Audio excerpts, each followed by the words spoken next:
C'est à l'étage de cette maison d'un quartier tranquille de la rivière Drugeon qu'ont été découverts les 2 corps. Un homme de 53 ans et sa compagne de 20 ans, sa cadette, tous les 2 abattus d'un coup de fusil.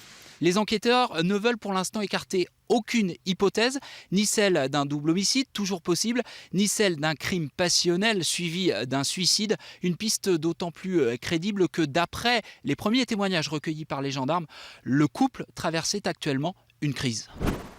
Tôt ou tard, ça allait dégénérer, assurent les proches de la précédente compagne de Didier Grosjean.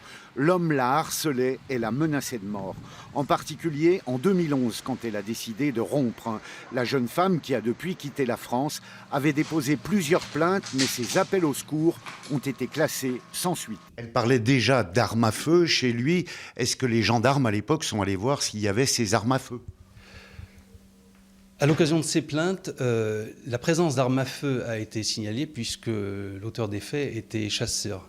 Mais dans aucune de ces plaintes, celle-ci indiquait qu'elle avait été menacée directement par ces armes à feu. Donc elles n'ont pas été saisies dans le cadre de l'enquête. Sur le parvis de l'église de l'Abergement Sainte-Marie, le sourire lumineux d'Aurélia, abattue de 2 balles de fusil de chasse par celui qu'elle voulait quitter. Je parle pas que pour ma sœur, je parle pour toutes les femmes qui ont des problèmes dans leur couple, qu'elles se préservent. Puis que aussi la justice, quand il y a des plaintes, il faut que ça soit pris en compte. On peut pas laisser passer des choses comme ça, c'est pas possible.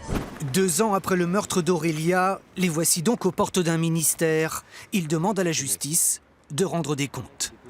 L'État a reconnu ses torts et que ça nous soulage énormément. C'est qu'elle s'est excusée auprès de nous. Aujourd'hui, le père et le frère d'Aurélia saisissent l'inspection générale des services afin d'établir la responsabilité de la police de Pontarlier. On aurait un fonctionnaire qui serait plus ou moins intervenu pour protéger ou empêcher des poursuites ou la poursuite d'investigation sur M. Grosjean en interférant ou en intervenant auprès d'autres fonctionnaires de police. Avocats et familles attendent désormais que la police des polices ouvre une enquête.